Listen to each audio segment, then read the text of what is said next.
Welcome to Madame Raven's. This way to the library. She's been expecting you.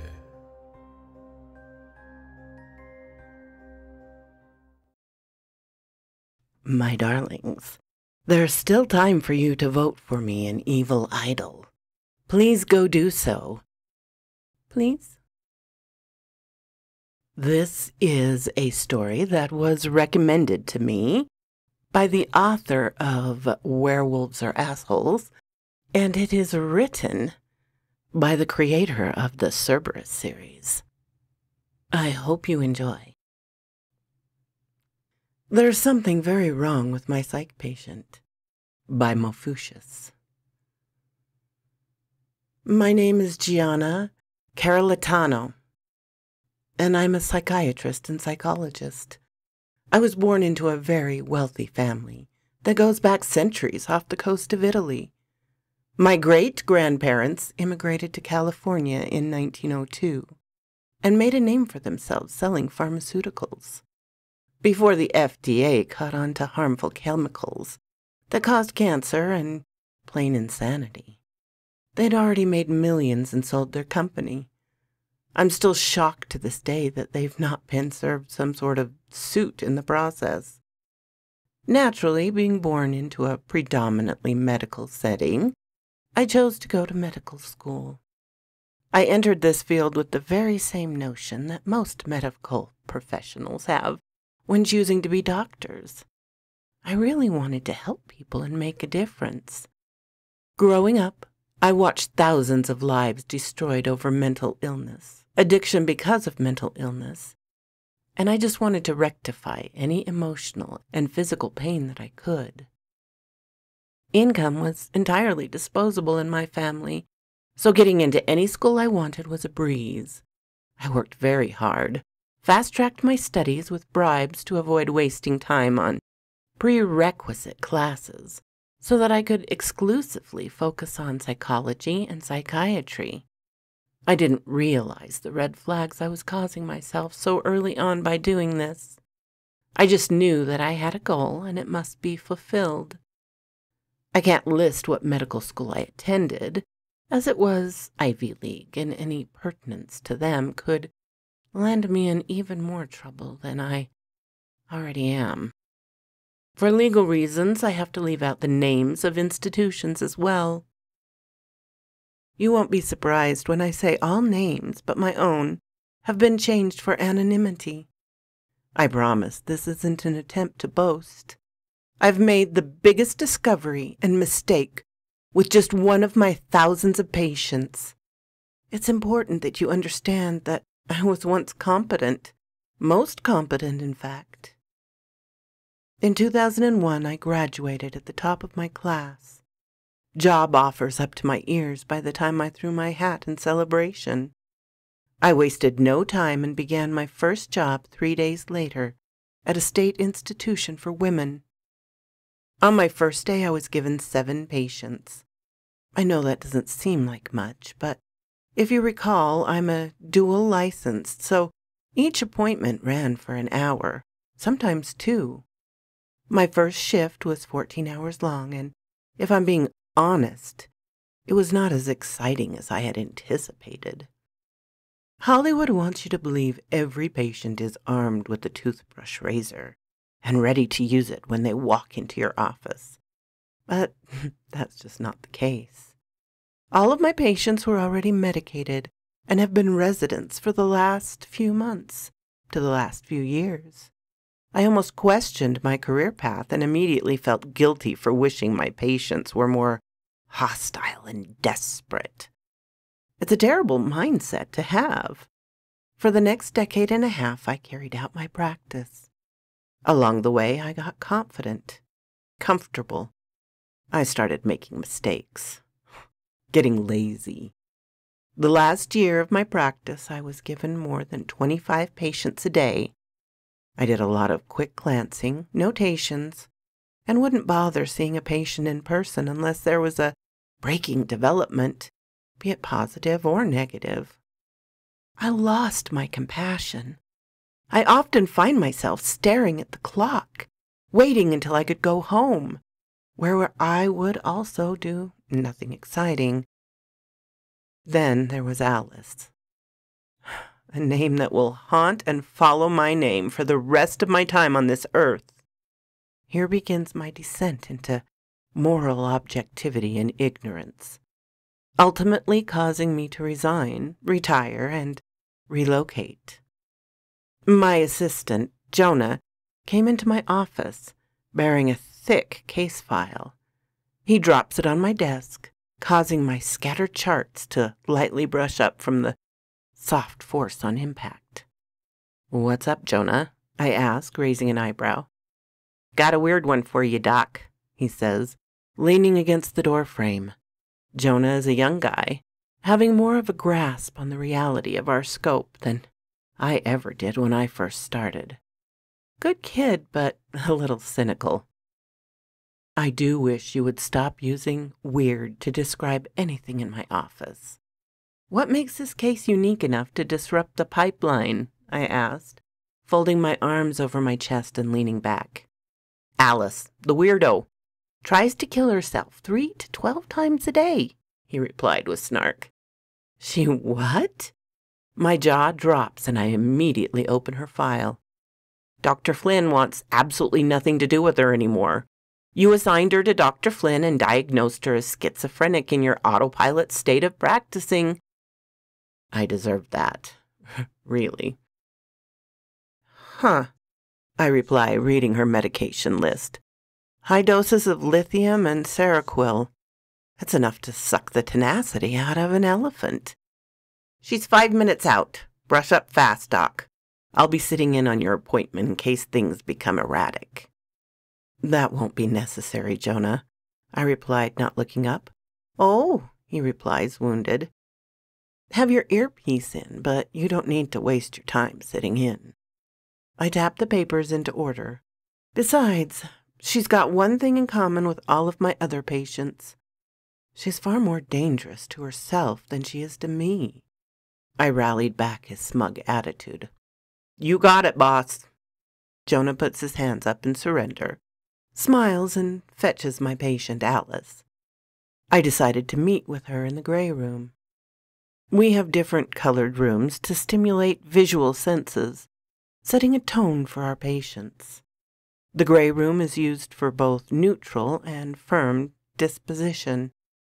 It's a clean, non-threatening color, but also maintains a level of authority. A red room, to add opposition, is used to stimulate more negative feelings in a patient. The orderlies call it the purge room. You get the idea. I rush to the gray room holding Alice's file and my keys. Upon unlocking the door, I see a young woman restrained to her chair. "Jonah, release her binds," I say with a touch of irritation. "But Doc, remember?" "I won't ask again." I shoot him a death glare. Jonah puts his hands up, rolls his eyes, and unties the restraints. Alice draws her hand into her lap swiftly and clams up a bit. Jonah exits the room, leaving me with Alice in peace. "I'm sorry about that, Alice," I smile, walking to my desk. "It's fine. I get it," Alice says without expression. I set her file down and take a good look at her. Alice was essentially the model example of a perfectly healthy woman.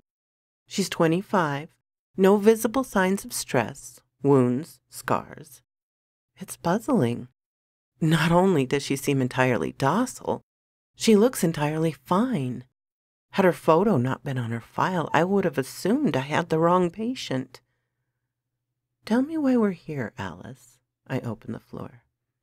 "Because I try to kill myself several times a day." She answers without certainty. "Okay, good. Direct. I like that. This seems too easy. There's a veil of calm before the storm resting on this conversation. I can feel it." "I'm not suicidal, though," she says in defense. "Then why do you try to commit suicide?" "That's the thing.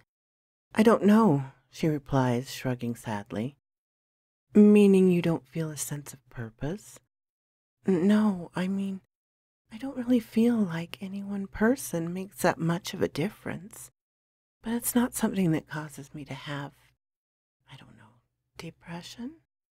I guess what I'm trying to say is, I'm fine, she replies. Okay, I'll bite. Okay, so you have this view that no one is really more important in the grand scheme of things. I can agree to that to a certain extent. But why does the big picture have anything to do with your personal progress? Why does that affect you so greatly? No, that's not. She stops. Her body grows still and she stares past me with a million-mile gaze.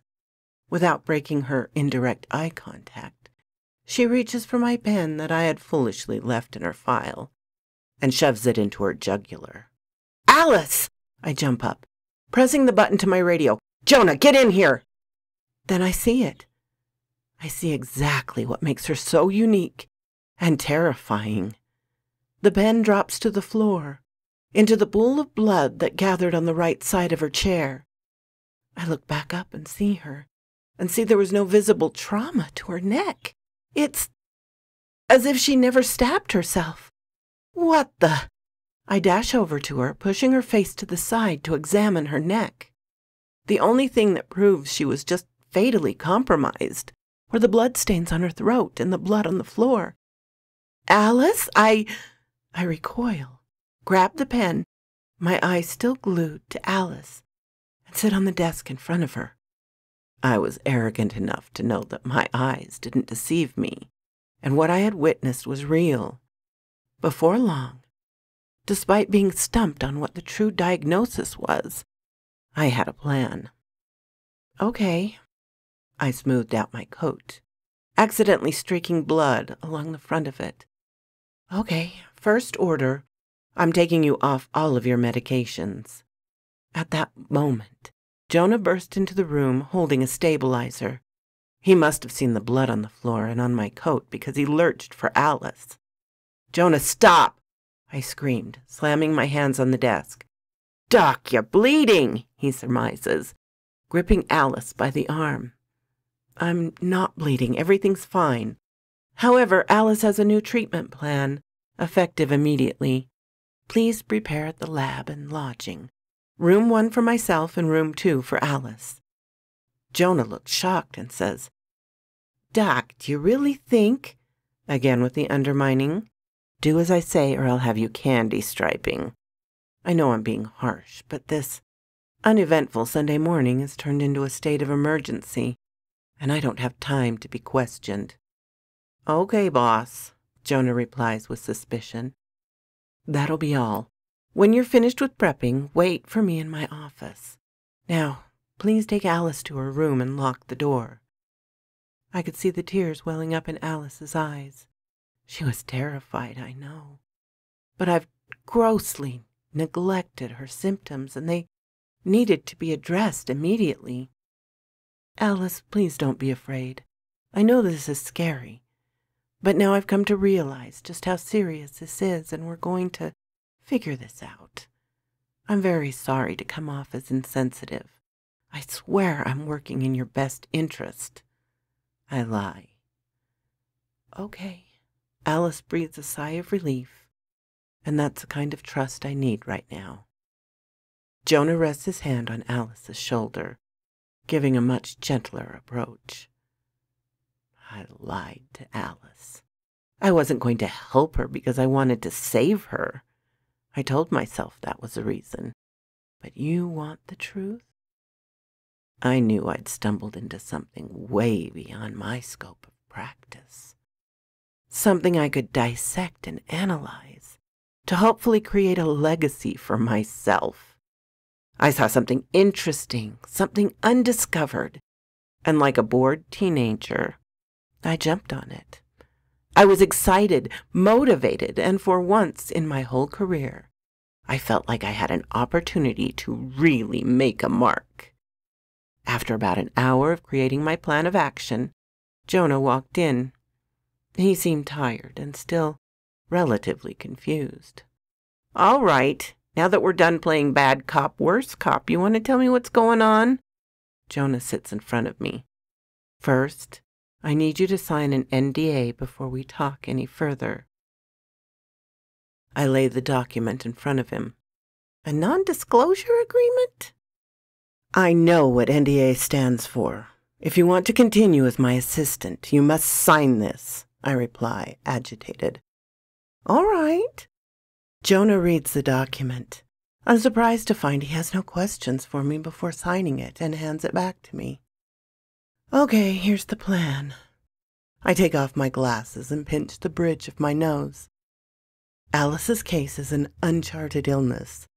It's so bizarre that I'm not even sure where to start with my research.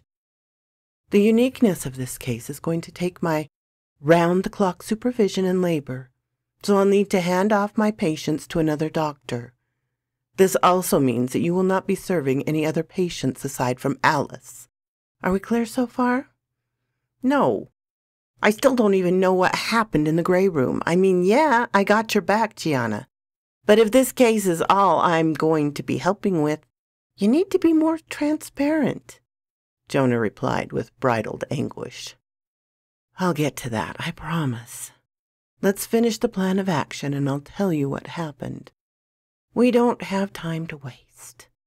All right, Jonah scoffs, folding his arms. What's the plan, Doc? I choose room 1 and 2 in lodging, so that I could have a window to her room as well as the laboratory. I need you to hire someone to paint the windows so that they are one-way mirrors. I also want her on absolutely no medication. I need a clear mind during testing. Testing? Gianna, what are you going to do to this girl? Jonah replies in horror. I'm not going to do anything to her, I reply smugly. You keep forgetting she does plenty to herself. Things I could never do to another person, let alone a patient. Jonah shook his head slowly, mouth agape. At what point will you be finished with your experiment? When I have ruled out the possibility of all other illnesses, I reply. Fine. Jonah leans forward and continues. So now what? Make sure she has anything she wants within reason. I need her to remain agreeable. She's a ward of the state, so it's not like she had a choice. But willingness always does better for testing. I need her bed to be comfortable. She won't be on any sleep aids. Give her a TV, a kitchenette, and everything she would need to cook for herself. Ask her what hobbies she would like to delve into and make sure she gets it. Alice has an order inhibiting her from sharp objects.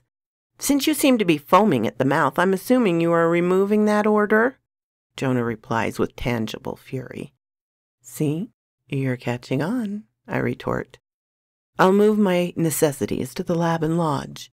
You're on 12-hour shifts, 6 days a week, and you'll be compensated greatly for it, from me personally.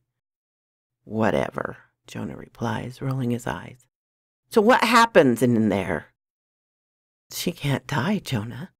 I watched Alice stab herself in the neck with my pen, and just as quickly as she did, the wound disappeared. I chirped, waiting for his reaction. Oh, my. So what are you thinking this is? He's now on board. Perfect. I'm not sure. Clearly, Alice has the antithesis of an autoimmune disease. Due to her rapid healing, she doesn't have suicidal ideations. No, what I saw was pure mental override. It's like her personality checked out and she lost all sense of cognitive thought. Her body somehow separated from her mind and started attacking itself. It's so bizarre. Wow, that's insane, Jonah replied. But that's the thing, it's not. Not from what I can tell. At least, she's perfectly normal. She just goes Mr. Hyde on herself without warning. All right, well, I'm going to get to the alteration set. After that, I'm going to head home and get some rest. Jonah gets up and starts towards the door. Oh, Doc. Yeah, I reply, looking up. I've heard something kind of like this before. Nothing quite as extreme, but the internet is riddled with discussions surrounding the topic of intrusive thinking, specifically Call of the Void. Maybe you should start there with your research. Thanks, Jonah. It's an excellent start. We both exchange weak smiles, despising one another and trying to remain professional. I can tell he wants this exclusively to make sure that I don't go too far. While that's annoying, it's for the best.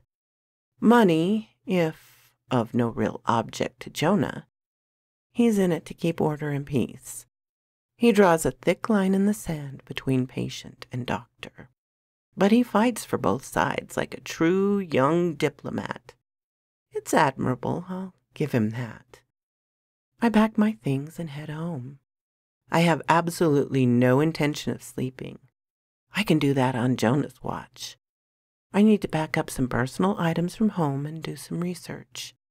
I went ahead and began with Jonah's advice and started with intrusive thinking.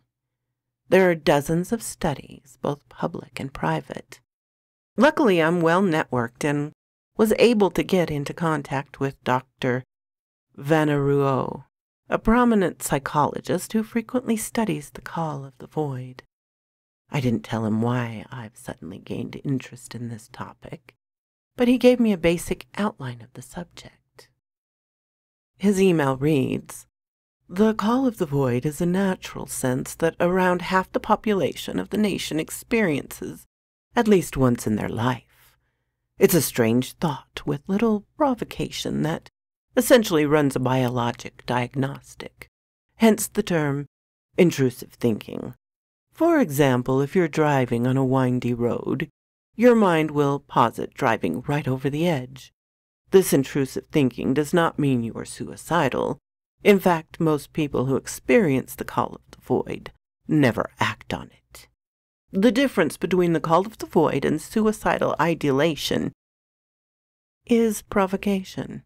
Suicidal individuals often think of killing themselves over internal pain, escaping certain obligations, revenge, etc., whereas intrusive thoughts is only provoked when confronted with physical situations and a lack of intent. The Call of the Void, intrusive thinking, is your mind's way of validating its host's survival, the same way a CPU in a car runs diagnostics, occasionally to make sure everything is in working order. Of course, we have no real way of proving that intrusive thinking causes suicide because it's not linked to mental illness or, adversely, is natural sense of instinct that was developed in the last few centuries after colonization desensitized our reptilian thought. The only thing we can prove is that intrusive thinking is perfectly natural and not a threat to someone's mental state. There it is, the validation I needed. As far as anyone in the medical community is concerned, this case is entirely unique. I grab my luggage, my laptop, and power bar, nearly sprinting to the car. It's 3:47 a.m., and I'd like to settle in to begin treatment at 6 a.m. The windows were modified at my behest. I can see that Alice is awake and restless. Coming off the medication is going to be rough on her, but she seems to be doing splendidly regardless. I ready my cart and head in to get blood samples to see if I can't find organic evidence linking her to a specific illness. Upon walking in, she sits up as though she was expecting me. "Hi, Dr. Chiarlatano." "Hi, Alice," I reply, slipping my cart in. "I know you're probably feeling a bit uncomfortable at the moment, but it is necessary that we inhibit any sort of medicated interference," I say, putting latex gloves on.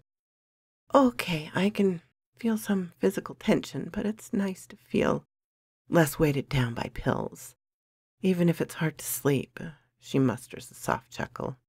"I'm amazed. You're truly a special woman."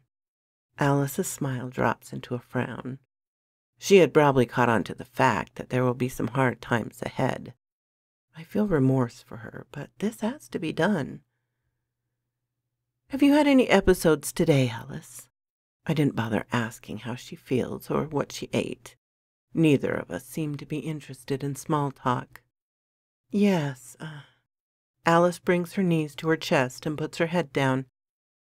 I cut my wrist with a chef's knife and slam my head into the marble cutting board. Please don't take my kitchen away. I really do love to cook. Here, I saved you something. Alice starts up from her bed and grabs a plate with seared chicken breast, roasted red potatoes, and steamed broccoli. She hands the plate to me with her head still hung low and tucks her hair behind her ears. It really looks immaculate and smells fresh. This looks marvelous, Alice. Thank you. I set the plate on my cart and reach for a tourniquet. Aren't you going to try it? She whimpers. Oh, I stammer. Oh, man, you're a vegetarian, aren't you? The look of absolute defeat washes over her face. Yes, I'm sorry, but if I'm being honest, this dish nearly made me rescind that decision. I lie. I was actually starving, but it's not safe to take food from a patient. This excuse will only last for so long, but I'm rather impressed that she settled in enough to make dinner. Okay, I'll be more mindful of that next time. She smiles with pride. The element of childlike excitement sent shooting pangs of guilt through my body. It's hard dehumanizing Alice. Now, have you eaten then? I asked. Yeah, around 6 p.m. Does that mess with the blood test? She asked. No, not at all. It's been more than 12 hours since your last meal, and that's a perfect fasting time for testing. I flick her arm, drawing an iodine-soaked vein to the surface. Cool. Can I make us breakfast after this? She asked, pleading. I would love that, but I have to get these down to the lab. I'll be examining your samples myself to make sure nothing is lost in translation.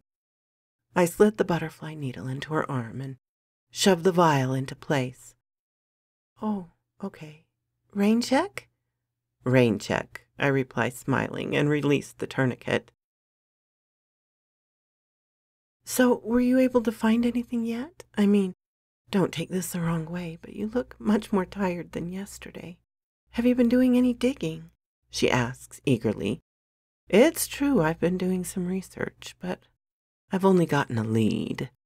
This will take time, but I promise you we will figure this out, Alice.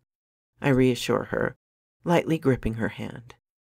Okay, you're all done. Is there anything else I can do for you, Alice?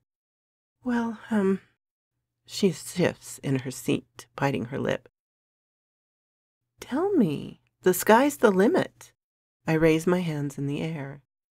Well, these clothes are really uncomfortable. Since I may be here a while, would it be too much to ask for a sewing machine? It's okay if not. I just wanted to make some of my own clothes to pass the time while I watch TV. I think that's an excellent idea, Alice. I'll leave a message with Jonah to pick up a sewing machine and some fabric. I smile. Alice's eyes light up like jewels in the Sahara Desert. Thank you so much, Doctor, Alice says, getting under the covers. I haven't slept yet, but I think I should be able to. Is that okay? Yes, of course. You may be confined, but you have the freedom to do what you want within these walls. Please don't hesitate to ask for anything. I'll be in the room next to you. Push the red button if... I'm suddenly cut off by a swift motion of Alice shooting up in her bed. The vacant look in her eyes returns, desaturating the color in her face. She unscrews the light bulb from her lamp and starts eating it. I had to stop myself from coming to her aid. I needed to witness this process if I was going to help her. At least that's what I told myself. Alice chewed the glass, swallowing both blood and jagged particles. She didn't scream. She didn't call for help. She didn't even struggle. It was like watching someone being remotely controlled against their will. Alice began to gurgle as pieces of glass dropped from inside her neck and chest, hitting the clean, white sheets in her lap. The small incision the glasses made had begun to seal as soon as the particles left her body. She sat motionless for about 11 minutes, until she came to. She looked down at the mess of blood and glass in her lap and started to sob. "I'm sorry," she choked. No, Alice. You don't need to be sorry." I shake my head and walk over to her. "This isn't your fault." Alice grips my arm and begs, "Please don't take the light away from me. I swear I'll be more careful." She promises. Promise she can't keep. "Listen, Alice, I am not going to take anything from you. You have this remarkable ability." "Don't call it that," she interrupts softly. "Okay, you have this anomaly that allows you to live beyond any damage you cause. Now that I know that, why would I need to take anything from you, dangerous or otherwise?" I say, feeling like a hero. "Oh, I see," Alice replies with empty emotion. "This is part of the testing, isn't it? You want to watch me try to kill myself like a sideshow freak?" "No, Alice. I need to watch you kill yourself like a sideshow freak." We both laughed, gripping at the staggering reality of what's to come. I fetch her some of my own pajamas, replacing the cotton pajamas she used with red silk. "Here, you can wear mine. You're thinner than I am, but that only adds to the comfort, right?" "Oh my gosh, thank you. I'm so tired of the itchy gown they make me wear. Thank you so much, doctor," Alice replies, undressing. Even as she exposes her nude body, there isn't a single scar on her. No scuffed knees, bruises. It's like she was entirely lab-created. Please do try to rest, Alice. I've made sure you were equipped with a kettle and chamomile to help you sleep. It's the most I can do for you." I lied again. "Thank you. Is there honey?" "Of course." Again, push the red button if you need anything. I'm right on the other side of the window. "Window?" Alice replies. "Mirror. Well, mirror for you. Window for me," I reply truthfully. "Oh." The unease returns. "Thanks." Alice lays down in her freshly dressed bed, turning her back to me. I know she feels like a lab rat, but I can't continue to lie to her. Well, not as often. I leave her room and dart after the lab. I have no idea what to look for, but something about her biological chemistry is obviously different. I need to analyze all possibilities. I put 4 cylinders in the centrifuge for plasma separation from platelets. The other 4 are dropped directly onto a slide for a broader view of her blood. I slip the first slide underneath a STED microscope, and would you know it, I found something. I found a cluster of antibodies atop astrocytes. Only these clusters were enormous. Atop astrocytes means only one thing. Alice has an autoimmune disease. 15 minutes had gone by, so I rushed over to the centrifuge to extract both platelets and plasma for examination. They had not separated. Even her very blood is impervious to damage. This explains her ability to heal. She is autoimmune to death. She can't die.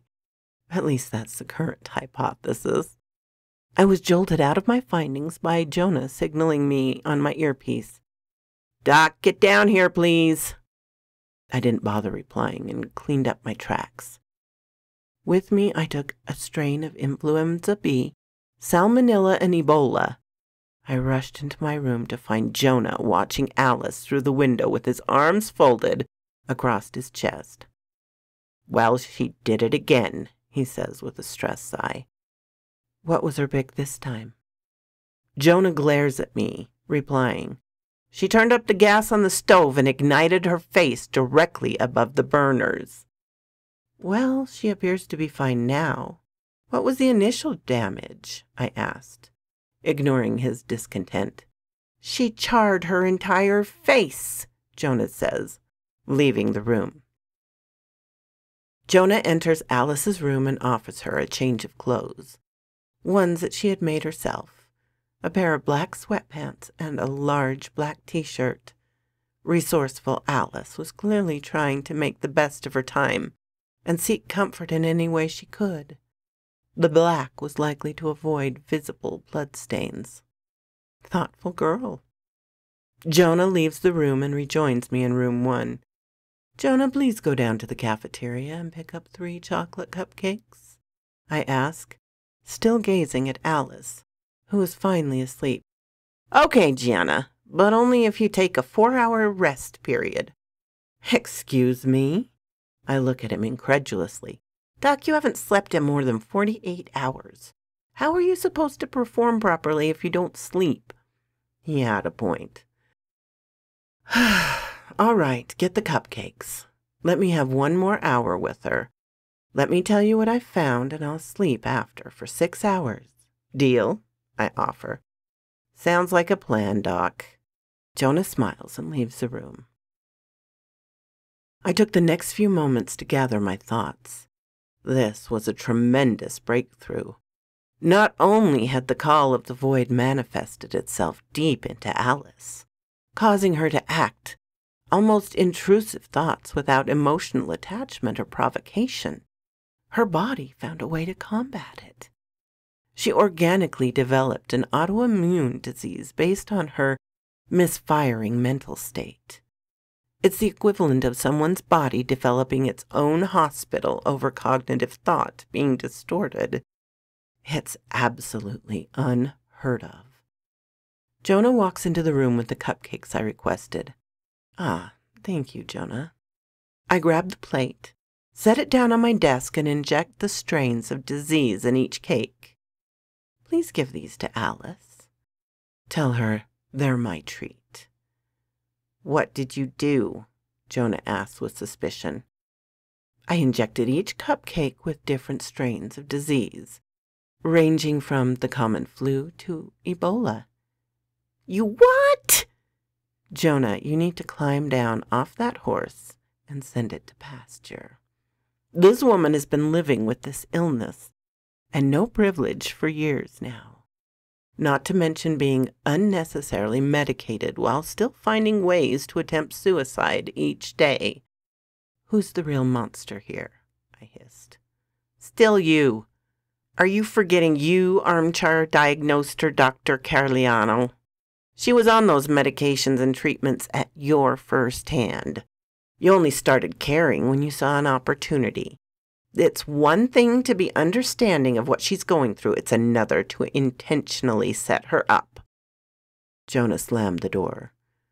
I rolled my eyes and slumped down into my chair. I couldn't even argue that. He wasn't wrong, but that was then and this is now. I watched Jonah hand Alice the cupcakes. She looked into my window with a glowing smile and waved at me.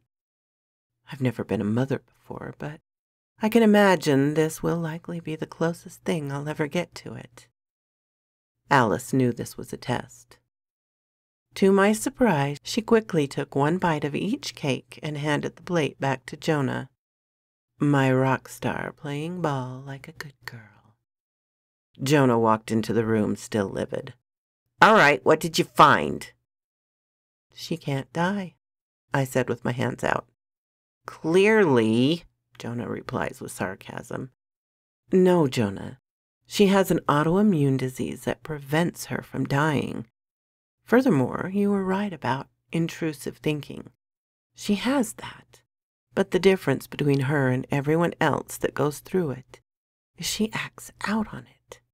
No one has been able to prove that intrusive thinking causes death. But the most important fact is that she cannot kill herself. I checked her blood to be sure. There are clusters bigger than her platelets. than her white blood cells. Instead of attacking her immune system, it works double time to protect her. Take a look. She's been hit with a village-reducing amount of disease, and she's sleeping peacefully. No vomiting, coughing, not even so much as a sneeze. I'm unintentionally yelling my discoveries. The lack of sleep is making me sound like a madwoman. Jonah looks at me, looks at Alice, back at me, and I can tell he's just as mystified as I am.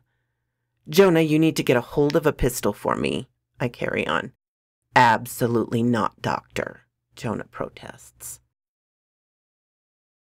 Jonah, I will remind you that you are contractually obligated to do as I say, I bark.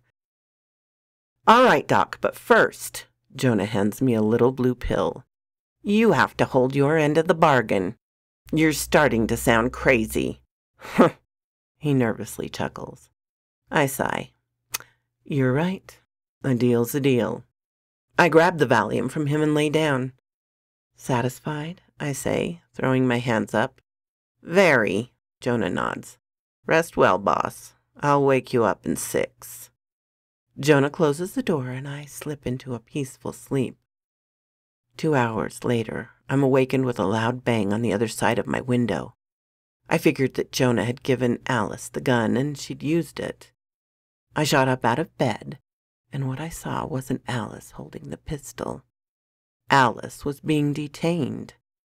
I rushed to my door to see it flung open with a heavily armed officer pointing an assault rifle in my face. What's this? I scream. I'm Officer Sinclair. Your assistant called in your malpractice. We will be taking Alice and all of your studies. Resistance will be met with force. Stand still. You have no right, I rally. Oh, but I do, Doctor. Again, Doctor, if you wish to stay alive, don't move and cooperate, Sinclair replies.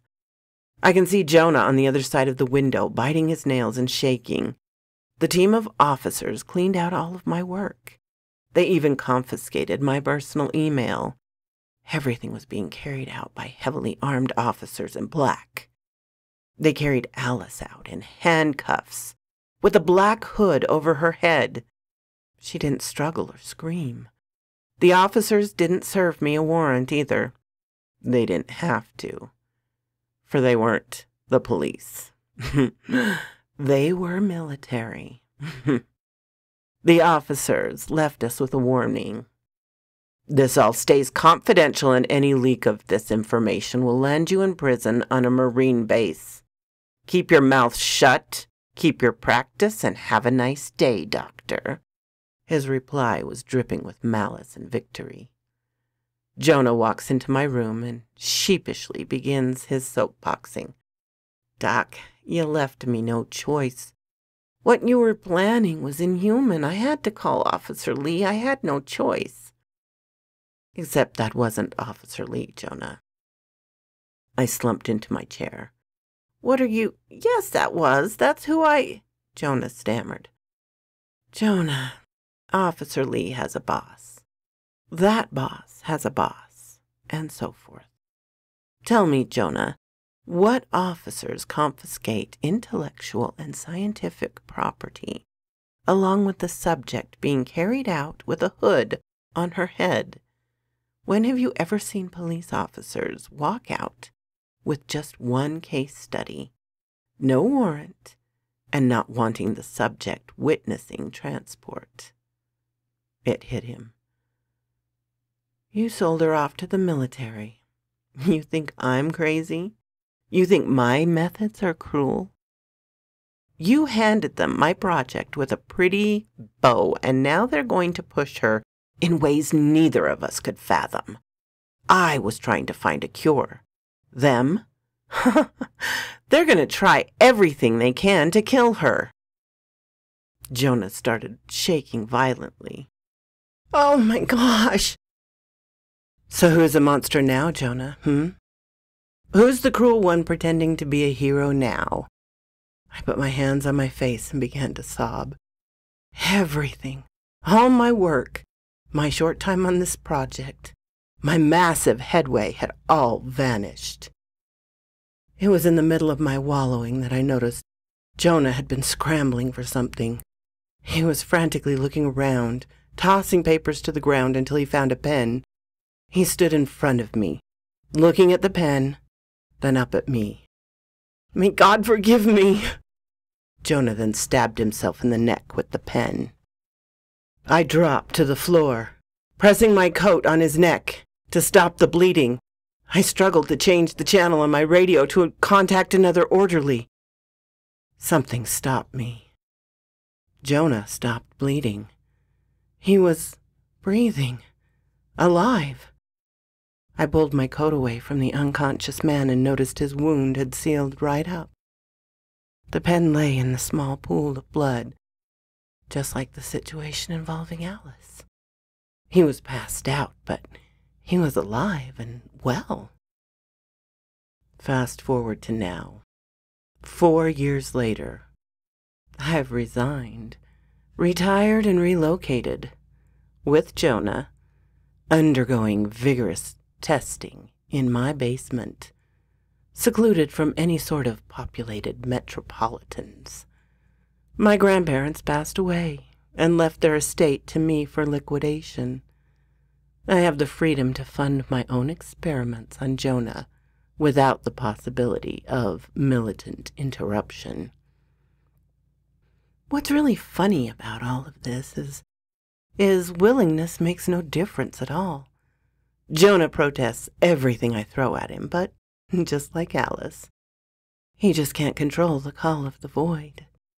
His mind won't allow him to resist, and his body recovers every single time. Once I finish every avenue of my testing, I will publish it to medical journals all over the globe. I have no intention of curing it, no. I plan to exploit it. You see, an autoimmune disease that prevents you from dying is very valuable in any market. I plan to extract the right genetic strains and create the ultimate cure-all. What is worth more, the lives of 2 subjects, or saving the lives of millions? Tell me, what would you do if faced with that decision? I finally get to fulfill the calling I've always starved to achieve. For now, I'll just name this illness. I will call it charlatan's disease. So quoth this raven. Wasn't that wonderful? Of course, Mofucious does such a wonderful job. Thank you so much for coming to visit me, my darlings, and a special thanks to my Patreon supporters, Ermin, Darren and Jennifer, Laura, and Charlotte Emerson. If you like this, please hit the little button to let me know. If you didn't, hit the little button to let me know. Leave a comment. I'm always glad to talk with you, my darlings. I'm open to suggestions and criticisms, critiques. If you have not subscribed, please do so and ring the little bell so you know when to come up and see me. And I will talk to you next time, my darlings. Farewell.